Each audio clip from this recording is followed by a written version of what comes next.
ý trong phong như là trong nhà dòng chế sở đà con nào cũng trong xe đã bắt đầu làm gì này đồ à như linh đàm con nào cũng bắt đầu ở bên lò thả về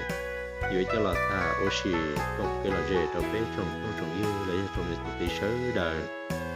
như linh đàm lúc nào cũng tàu chơi bỏ ít họ keep là chọn nhất là học Facebook hạt sang này ít cố xin gửi tụi nè giấy tụi nè chế ủa xe lo tàu trò tụi thì vô này giàu đi ta như thế này mà nó cũng giờ là mua hoặc khi này nó trò là biết xe là giờ cũng giờ mua thả biết lọ trâu này hoặc kíp này nó biết sẽ là sai như thế này ổn định này nó cũng xả hay ít là lùn nu trâu tụi nè tin này nó giờ thì có tông nó cũng hoặc kíp để giờ cũng họ lù và cũng không có này nó có sồn đó sồn đời tốt hay được cũng vì của xã bao hạt tiền để có tụi kia có xã lý trả tiền cho nên là vấn đề thầu có giờ chỉ có tụi gì dù ý tu này giàu là nó có nhau họ có lúc qua lúc trẻ cho nên là tụi thằng nó có một tụi này tia tiền có dân rồng xía dân bỏ rồng có dân giàu xía để có thể là dù tụi này giàu nó là đâu có tụi gì là dân hạt tiền có hại chỉ tao có tụi gì là để có thể là kia này dù xứ cho nên là họ nói họ cụ sản nó có cái sản có tế đó có họ có đối xé tua đồ cụ linh đạo cho nên là hai chân đời tôi này tê của yên họ của này vì tiền giấy tôi này hùa xé lo hơn cầu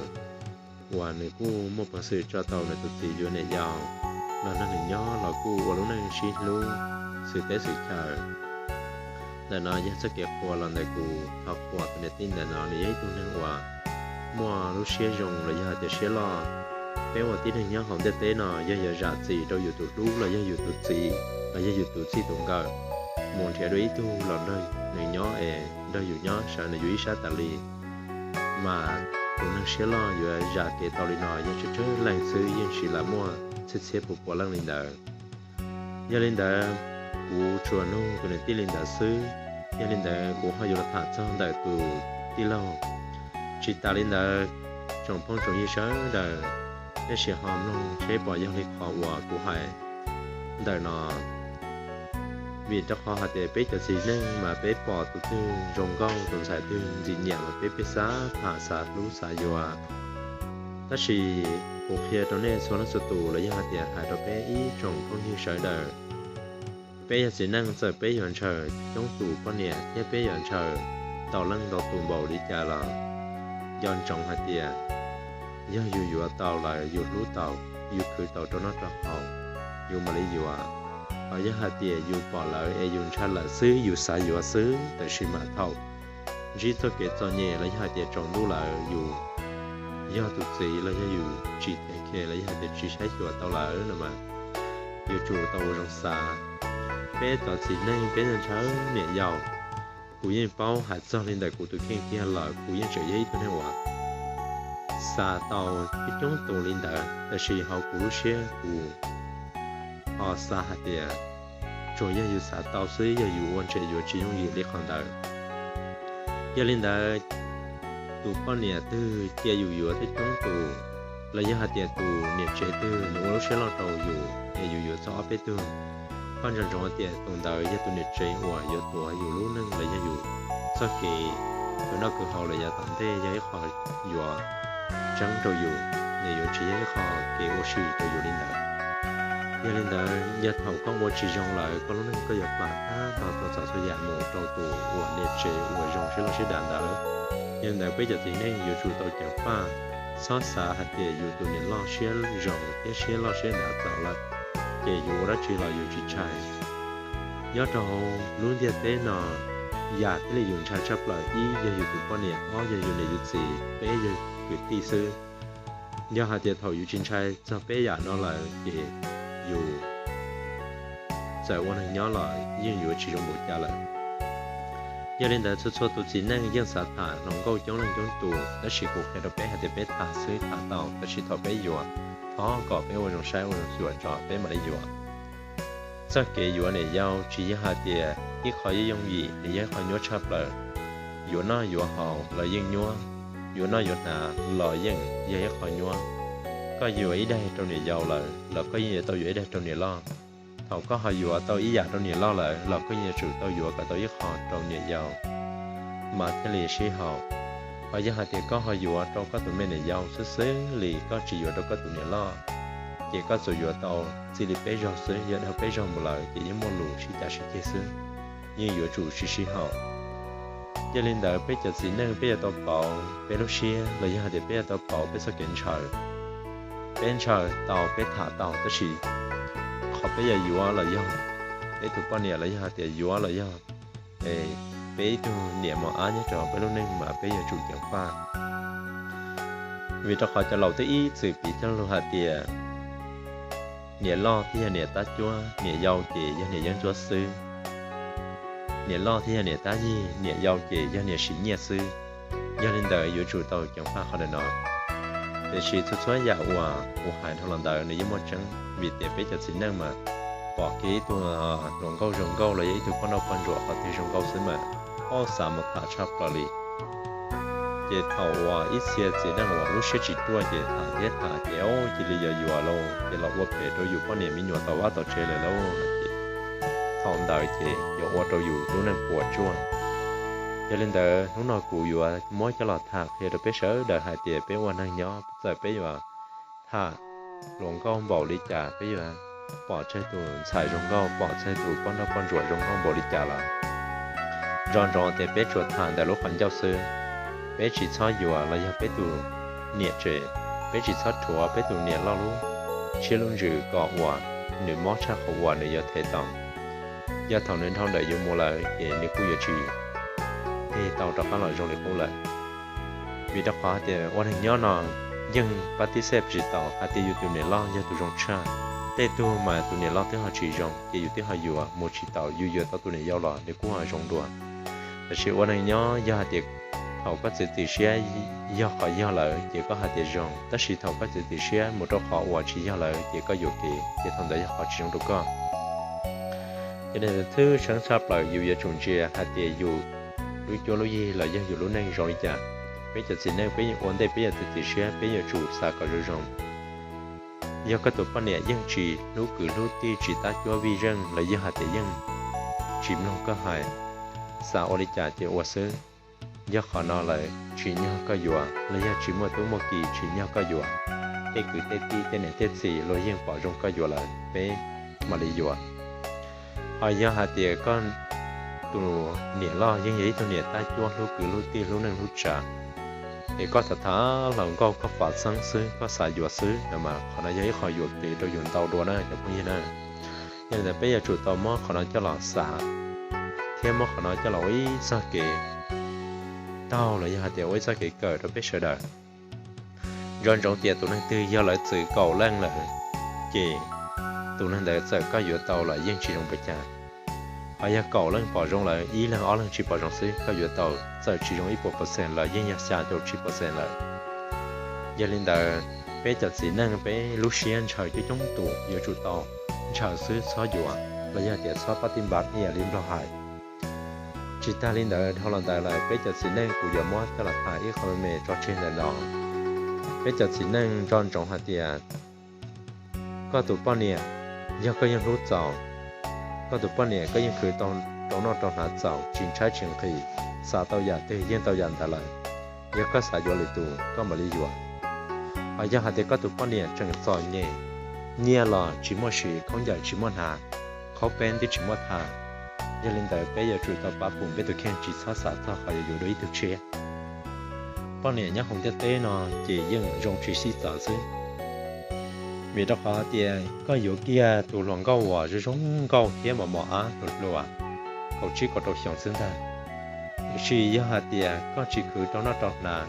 có chè có khó là có chè giật giỏi nhẹ chè hạt cần gạo ó xong là do mỗi ó tụi mình nhỏ xứ để chân lò mỏng gạo có tụi nhẹ lo cũ lại nhưng chỉ dùng khó từ cho có lại hỏi do hạt thì có giấy thứ gì chế có những lúc có tụi con nè có những khử nó khử hậu khử nhẹ khử chia lọt đầu con này mình nhỏ xì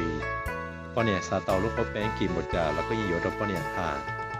con nè xả tàu số không chạy ròng từ lọt có những khử cả tàu nhẹ lọt đầu con nè dùa chỉ có tụi con nè dây rồng câu đầu con một tà lì giờ nếu muốn nó nhiều bếp có chơi xong là lọt để riêng trường rồng câu lì ý tụi rồng câu ủa nàng câu tụi song sư giờ lên đó cú họ mò là lồng nọ ba cho bé ý trong phía sau đó vợ kề xa vợ kề cờ là giờ vợ kề tao là giờ toàn đây hạt tiền giờ chín hạt bé vợ bé mà vợ giờ chỉ chín hạt bé vợ là bé chỉ cho thua bé cho nên chơi là giờ bé cho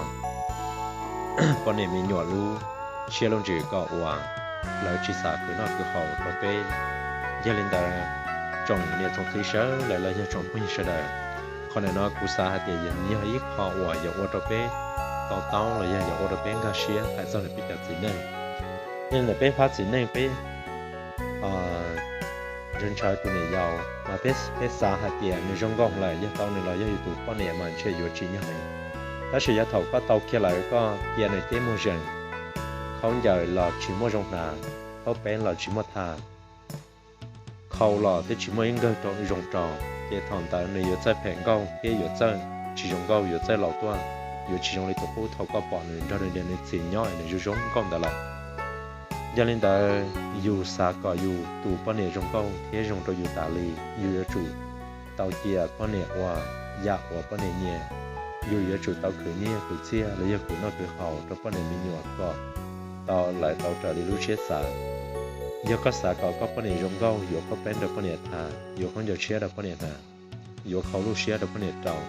chỉ bao nhiêu trong câu cho dùng một tả lì gia đình đại hải dân là biết cho chính nên cũng mất thải cho lò trò chơi thì nó xứ cũng giờ ta thì lò hải dân đại cho niệm chơi có giấy từ niệm chơi hòa rong có sáu xe lo đâu có tụt gì vô này giàu bé ông này nhỏ gia thầu có xe lo thường khán thì có cho có tụt gì vô này giàu có lúc này riêng有主人gia toàn thế riêng chủ rong但是có riêng有lưu xe một tay ít gì nhưng chỉ ba tí xe hạt tiền do có tiền này vô lại có lúc này giờ của thế dùng sò vô chỉ dùng nhưng có giấy tôi này chơi xe lo thế cho dùng lại nhưng vô chủ dùng xứ ta chỉ có sao kể thế kể món xe kể nhưng món để có lúc xe một tali do trong hạt tiền do có tụt gì xả vô lúc xe nếu như mua nhẹ ta chỉ cả vô xứ kể vô lúc xe cho có tụt gì chơi bây giờ chỉ sao vô ít tôi này giàu cho là nhớ cho họ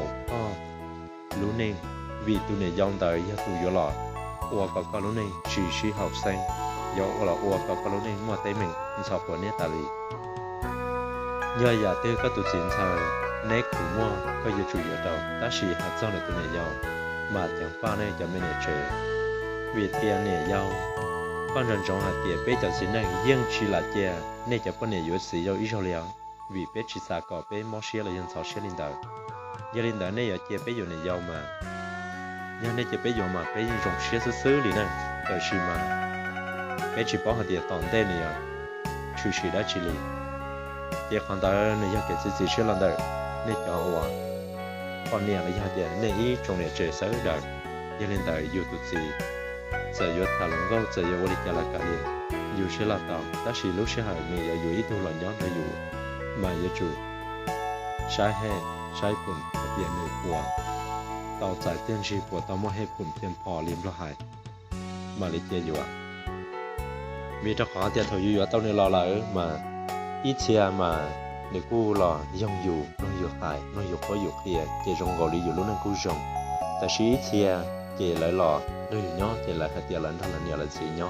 lại tôi chỉ khuyên bọn nóอยู่nhó chỉ thông ta làอยู่hại ô hại nó cái giàu ở chỉ trong đóอยู่chỉ thầuอยู่chỉ tàu lại chỉ những cái giờ tàu chỉ trả chỉ chơi gia đình đại bây giờ này chơi mà xe lo有主操xe lo thầu cho cái xe lo thì有主sai khỏi trong hạt tiền有một tàu mà qua một chiếc tàu bây giờ chủ tàu chủ do dù dân chỉ muốn mấy thứ mình nhỏ lại dù giờ chủ tàu rạc cho cái đã thôi dù tụt gì dù ý tưởng nhà giàu sẽ bỏ mua mấy thứ mình nhỏ lọ ba dù lúc cho lúc gì là nhà lọ trồng dù lúc cho gì năng đợi bên món mà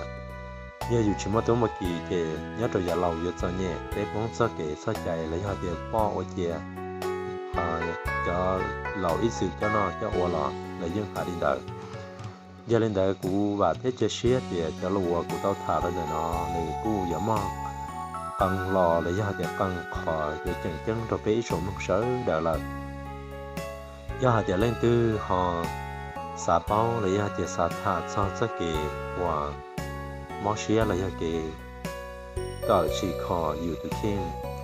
họ có sẽ đại trong đó trong đại tôi xí khó xí kia hay sau đây đại cụ tự kinh là cụ chỉ bao đầu trả đầu già chỉ ta nên là cụ tự kinh kia cụ chừng một chỉ tao lấy ít một %cụ tự kinh là nên cụ chừng chuột bao mấy sự kia cho nên đại họ có trong phong trường như sẽ đại trong đó trong đại tôi xí khó xí kia bé với sao cái cờ bé xí kia bé là giá tạm đây ổn định rủ bù có bé rồng sao hút tua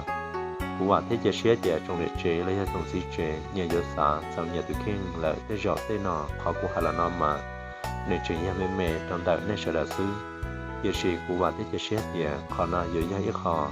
bí hoạt đầu cò bé cho cái tin mong lấy cho nên chế thế chỉ sẽ trả choอยู่สักเกว่าอยู่ยอดป่าอยู่รุ่นนึงแล้วยังอยู่วัดđầu còอยู่tự kinh một kiện sáu xé nhà linh đại thọ có sẽ đại tuần chi tất cả các cái dùng bé mà sinh trí đùa cho lụa thả chi cho tuần đây nọ